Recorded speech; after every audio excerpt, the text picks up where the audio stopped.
صبح بدا من طلعته. آپ بھلا کس بندے کا ذکر کر رہے ہیں جو مرید مصطفیٰ نہیں مراد مصطفیٰ ہے؟ حضور نے مانگ کے لیا، اللہ سے مانگ کے لیا، نبی کریم نے مانگ کے لیا. عمر جب گئے نا کلمہ پڑھنے، واقعہ آپ نے سنا ہے، ہمشیرہ سے قرآن پاک سنا اور پھر حضرت عمر کہنے لگے نہیں بہن اب بات سمجھ میں آ گئی ہے تو اس طرح کر، میرے ہاتھ میں باندھ لیتا ہوں، گلے میں تلوار لٹکا لیتا ہوں، میں کروں آیا سا مار مقامنے نوں، ہن تسی مینوں مار دے لے چلو. اور مت عمر دی عمر ہی برباد ہو جائے جتھے عمر سوار دے لے چلو. لے جاؤ نا. دار ارقم میں حضرت عمر کلمہ پڑھنے آ رہے ہیں، دروازے پہ حضرت امیر حمزہ کھڑے ہیں، شور پڑ گیا عمر آ گئے عمر آ گئے عمر آ گئے. حضرت امیر حمزہ کہنے لگے کیا ہوا اگر عمر آ گئے تو؟ اچھے ارادے سے آئے ہیں تو استقبال کریں گے، اور اگر کوئی ارادہ گڑبڑ ہے تو اگر وہ عمر ہے تو میں امیر حمزہ ہوں، آج پتہ چل جائے گا. آ گئے ہیں تو آنے دو. پیچھے حضور تشریف فرمائے، کریم بول پڑے، فرمایا حمزہ ذرا جلدی نہ کر، جلدی نہ کر. کیوں بھلا؟ گویا فطرت مسکرا کے کہہ رہی تھی حمزہ وہ کوئی آئے تو نہیں نا، انہیں تو بلایا گیا ہے، انہیں تو دعا مانگ کے بلایا گیا ہے، وہ تو بلائے گئے ہیں. تو کوئی آیا لے کے چلا گیا، کوئی عمر بھر بھی نہ پا سکا. میرے مولا تجھ سے گلا نہیں، یہ تو اپنا اپنا نصیب ہے. یہ کچھ لوگ نا پسند نہیں آ جاتے، یہ کچھ لوگ پسند نہیں آ جاتے، قبول نہیں ہو جاتے. کچھ لوگوں کو مانگ نہیں لیا جاتا، کچھ کو رکھ نہیں لیا جاتا، کچھ لوگوں کو کہہ نہیں دیا جاتا تو نے جانا نہیں. تو کسی نے کہا تھا عشق اجرت طلب نہ تھا ورنہ ہم تیرے در پہ نوکری کرتے.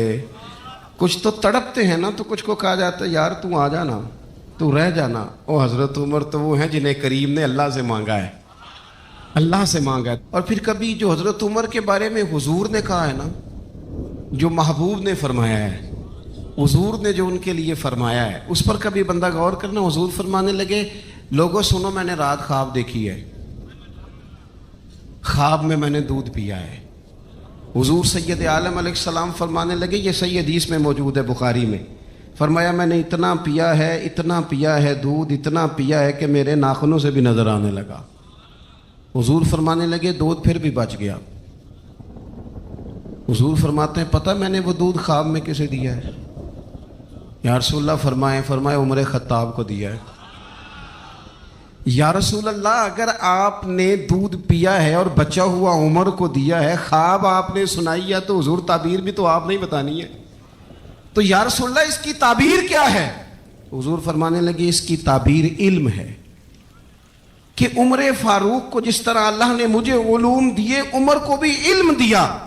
اس کی تعبیر علم ہے، اس کی تعبیر وہ نور معرفت ہے. یہ پتہ ہے دودھ اور علم کی آپس میں تشبیہ کیا ہے؟ ہمارے مفسرین فرماتے ہیں جس طرح دودھ جسمانی غذا ہے نا، علم روحانی غذا ہے. حضرت فاروق اعظم کا علم، فقاہت، سمجھداری، معاملہ فہمی، اصول پسندی، ان کے مزاج میں ٹھہراؤ، ثابت قدمی کیوں نہ ہو جب حضور اپنے ہاتھوں سے دودھ پلائیں اور کئی دفعہ پلائیں. ایسا کی تیری خیر تیرے میں کدے کی خیر، ایسی پلا کہ جس کا نشہ عمر بھر رہے. اور ایک صاحب کہنے لگے کہ پلا کے گرانا تو سب کو آتا ہے، مزہ تو تب ہے کہ گرتوں کو تھام لے ساکی.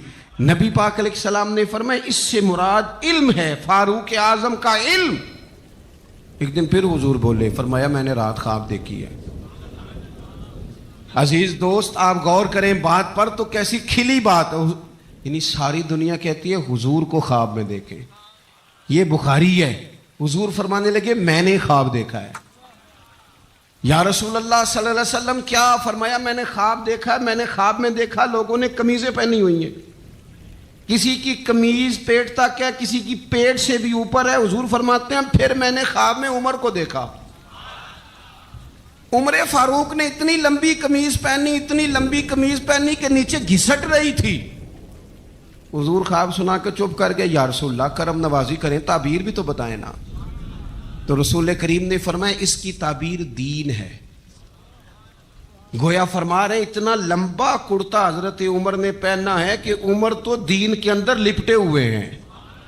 سراپا دین، اٹھنا دین، بیٹھنا دین، بولنا دین، آنا دین، فیصلہ کرنا دین.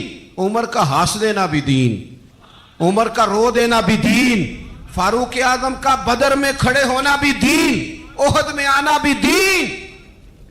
اور عمر تو دنیا سے جا رہے تھے، آخری وقت تھا، زخم لگا ہوا تھا، خون بہ رہا تھا، امت رو رہی تھی. دین نبی دا وانگ یتیمہ رووے تے کرلاوے، ہن میں کتھوں لباں عمر بہادر جڑا مینوں سینے لاوے. سب لوگ پریشان تھے پر عمر سراپا دین ہے نا.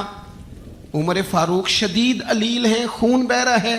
سامنے سے ایک نوجوان گزرا تو اس کا تامد، اس کا پاجامہ، اس کی شلوار ٹخنوں سے ذرا نیچے تھی. تو حضرت عمر کہنے لگے پتر یہ اونچی کر لے، یہ میرے نبی کا طریقہ ہے.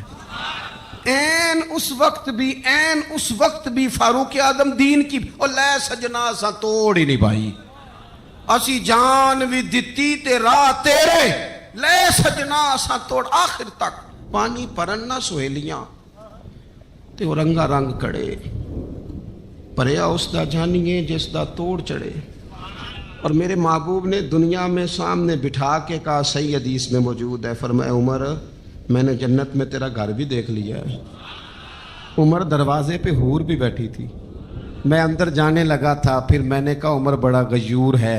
معنی کیا ہے؟ شارحین کہتے ہیں معنی یہ ہے کہ حضور نے خود ہی قانون بنایا نا کسی کے گھر جائیں تو اجازت لے کے جائیں. عمر میں اندر جانے لگا تھا، پھر میں رک گیا. عمر بات سن کے رو پڑے. میں نے بڑی تاریخ کی کتابوں میں پڑھا ہے کہ حضرت عمر بڑے مزاج کے سخت تھے، پر سجنوں میں نے نا درجنوں کتابوں میں یہ بھی پڑھا ہے کہ اتنا روتا بھی کوئی نہیں تھا جتنا عمر روتے تھے. چہرے پہ عاشق دا کام ہی رونا تونا، اے بنا رویوں نہیں جے منظوری، تے عاشق سدا ہی روندا رہندا ہے، پاویں وصل ہووے تے پاویں دوری. آنکھیں ہر وقت تر رہتی تھی، ہر وقت تر. دل تے بوجھ پوے جس ویلے تے پھر بوجھ اٹھاون اکھیاں. حضرت فاروق اعظم کی آنکھیں تر رو پڑے، کہنے لگے یا رسول اللہ میں آپ پر غیرت کرتا. حضور عمر کو تو جو ملا ہے محبوب کے قدموں کے صدقے ملا ہے. حضرت فاروق اعظم کا مزاج. پر پھر حضور نے جو کہہ دیا نا، کچھ لوگ نا بات مانتے ہیں سونی کر کے نہیں مانتے. ایک ہوتا ہے حکم، ایک ہوتی ہے رضا. کبھی کبھی ان دونوں میں فرق بھی ہوتا ہے. استاد جی، حضرت صاحب میں جاؤں؟ جاؤ، یہ حکم ہے، لیکن تو محسوس تو کر، لگتا ہے کہ وہ تجھے اجازت نہیں دینا چاہ رہے، تو دل بھی تو پڑھنا. وہ میں پوچھ کے آیا جی انہوں نے مینوں آپ آکھیا سی تو جا، اور تو نے سونگا نہیں نا، نیرا پوچھا ہی ہے. تو نے محسوس ہی نہ کیا، تو لفظوں کے ہیر پھیر میں رہا، تو جملے اوپر نیچے کرتا رہا جیسے لوگ موبائل کرتے رہتے ہیں ہر وقت، اسی چکر میں پڑا رہا. تو نے دیکھا تو صحیح، غور ہی نہیں کیا. کبھی نہ رضا میں اتر کر، جو لوگ رضا والے تھے وہ رضا پا لیتے تھے. سانو قید سجن دا گہنا ہے، وہ جنج رکھے اسا اونج رہنا ہے. پھر کے گلی گلی تباہ، ٹھوکرے سب کی کھائے کیوں، اور دل کو جو عقل دے خدا تو تیری گلی سے جائے کیوں. کیوں بندہ رضا سے ادھر ادھر ہو. طے کر لیتے ہیں کچھ لوگ، وہ ساری زندگی گزار دیتے ہیں دروازہ محبوب پہ. عمر نے گزار دی عمر، سارا وقت گزارا سیدنا فاروق اعظم. اپنی زندگی ادھر ادھر نہیں گزاری، من جو لیا، طے جو کر لیا. ایک در پھڑیے، پھر انہوں محکم پھڑیے، پھر اس دے ہی ہو کے مریے. پکڑ جو لی، طے جو کر لی، گزار دی عمر، ختم ہو گئی. دعا کرو جس کی کہیں لگ گئی ہے اس کی توڑ بھی چڑھ جائے. کوئی نہ سبب کوئی جے محبوب بلاوے ایک دم تے سر نو پیر بنائیے.